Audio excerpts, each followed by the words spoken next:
Hi hello ನಮಸ್ಕಾರ. ಇದು ನನ್ನ ಮೊದಲ ವಾಯ್ಸ್ ಬ್ಲಾಗ್. ನಾನಿವತ್ತು ಈ ವಿಡಿಯೋದಲ್ಲಿ ನಿಮಗೆ ಒಂದು ವಿಶೇಷವಾದ ಸ್ಥಳದ ಬಗ್ಗೆ ಮಾಹಿತಿ ಕೊಡ್ತೇನೆ.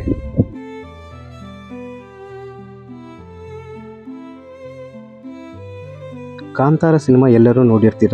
ಇಡೀ ದೇಶವೇ ಕರ್ನಾಟಕದ ಕರಾವಳಿಯತ್ತ ತಿರುಗಿ ನೋಡುವಂತೆ ಮಾಡಿದ್ದೇ ಈ ಕಾಂತಾರ ಸಿನಿಮಾ. ಕಾಂತಾರ ಬರೀ ಮನರಂಜನೆಗೆ ಮಾತ್ರ ಇರುವ ಚಿತ್ರವಿದಲ್ಲ. ಜನಪದ, ನಂಬಿಕೆ ಎಲ್ಲವೂ ಈ ಚಿತ್ರದಲ್ಲಿ ಅಡಗಿದೆ. ಈ ಚಿತ್ರದಲ್ಲಿ ಭೂತಕೋಲ, ಕಂಬಳ, ತುಳುನಾಡಿನ ಸೊಗಡನ್ನು ಅಚ್ಚುಕಟ್ಟಾಗಿ ತೋರಿಸಲಾಗಿದೆ. ತುಳುನಾಡಿನ ಪ್ರಾಚೀನ ದೈವಗಳಲ್ಲಿ ಒಂದಾಗಿರುವ ಪಂಜುರ್ಲಿಯನ್ನು ತುಳುನಾಡಿನ ತುಂಬೆಲ್ಲ ವರಾಹ ರೂಪದಲ್ಲಿ ಪೂಜಿಸಲಾಗುತ್ತದೆ.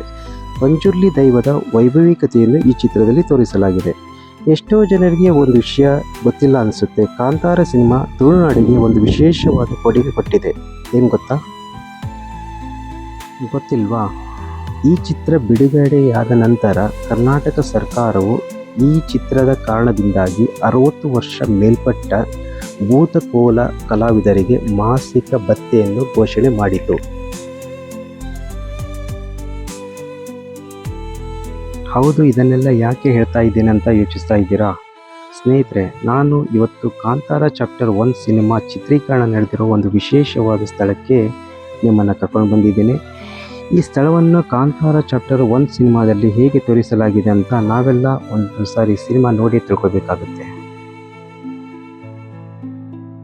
ಸ್ನೇಹಿತರೆ, ನೀವು ನೋಡ್ತಾ ಇರೋ ಸ್ಥಳ ಕೊಲ್ಲೂರಿನ ಕೆರಾಡಿ ಭಾಗದಲ್ಲಿ ಸಿಗುವ ಮಾಸ್ತಿಕಟ್ಟೆ ಎಂಬ ಪ್ರದೇಶದಲ್ಲಿ ನೆಲೆಸಿರುವ ವನದೇವತೆ ವನದುರ್ಗಿ ಅಂತ ಕರೆಸಿಕೊಳ್ಳುವ ಮಾಸ್ತಿ ಅಮ್ಮನವರ ದೇವರ ಸನ್ನಿಧಿ ಇದೆ. ಇಲ್ಲಿ 77 ದೈವಗಣಗಳು ಈ ಪ್ರದೇಶವನ್ನು ಕಾಯುತ್ತಿದ್ದಾರೆ. ಈ ದೇವಸ್ಥಾನ ವಿಶೇಷ ಏನೆಂದರೆ ಇಲ್ಲಿ ಲಕ್ಷಾಂತರ ತೊಟ್ಟಿಲುಗಳು ಮತ್ತು ಗಂಟೆಗಳು ಕಾಣಸಿಗುತ್ತವೆ. ಅಂದರೆ ಮಕ್ಕಳಿಲ್ಲದವರು ಇಲ್ಲಿ ಬಂದು ಮಕ್ಕಳನ್ನು ಕರುಣಿಸು ತಾಯಿ ಅಂತ ದೇವರಲ್ಲಿ ಬೇಡಿಕೊಳ್ಳುತ್ತಾರೆ. ಹರಕೆ ಈಡೇರಿದಂತೆ ಇಲ್ಲಿ ಬಂದು ತೊಟ್ಟಿಲು ಕಟ್ಟುತ್ತಾರೆ. ಗಂಡು ಮಕ್ಕಳಾದರೆ ಗಂಟು ಕಟ್ಟುತ್ತಾರೆ. ಹಾಗೆ ಮಕ್ಕಳಿಗೆ ಮಾತು ಬಾರದಿದ್ದರೆ ಅಥವಾ ಮಾತು ನಿಧಾನವಾಗಿದ್ದರೆ, ಮಕ್ಕಳು ಮಂದವಾಗಿದ್ದರೆ ಅಂಥವರು ಇಲ್ಲಿ ಬಂದು ಮಾಸ್ತಿ ಅಮ್ಮನವರನ್ನು ಬೇಡಿಕೊಳ್ಳುತ್ತಾರೆ. ಮನೆ ಕಟ್ಟುವವರು ಕೂಡ ಇಲ್ಲಿ ಬಂದು ತಾಯಿಯನ್ನು ಬೇಡಿಕೊಳ್ಳುತ್ತಾರೆ.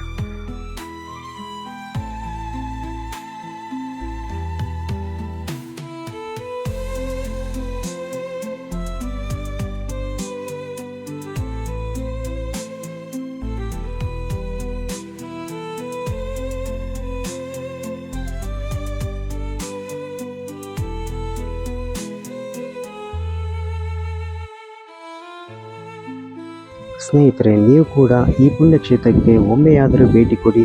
ಮತ್ತು ಆಲ್ರೆಡಿ ನೀವು ಈ ಕ್ಷೇತ್ರಕ್ಕೆ ಬಂದು ತಾಯಿಯ ದರ್ಶನ ಪಡೆದಿದ್ದರೆ ಸನ್ನಿಧಿಯಲ್ಲಿ ನಿಮಗಾದಂಥ ಅನುಭವವನ್ನು ಕಮೆಂಟ್ ಮೂಲಕ ನಮ್ಮೊಂದಿಗೆ ಹಂಚಿಕೊಳ್ಳಿ ಅಂತ ಹೇಳುತ್ತಾ, ಮತ್ತು ತಪ್ಪದೇ ಕಾಂತಾರ ಚಾಪ್ಟರ್ 1 ಸಿನಿಮಾ ನೋಡಿ ಅಂತ ಹೇಳುತ್ತಾ ಮತ್ತೆ ಸಿಗ್ತೀನಿ ಮುಂದಿನ ವಿಡಿಯೋದಲ್ಲಿ. ಎಲ್ಲರಿಗೂ ಶುಭವಾಗಲಿ.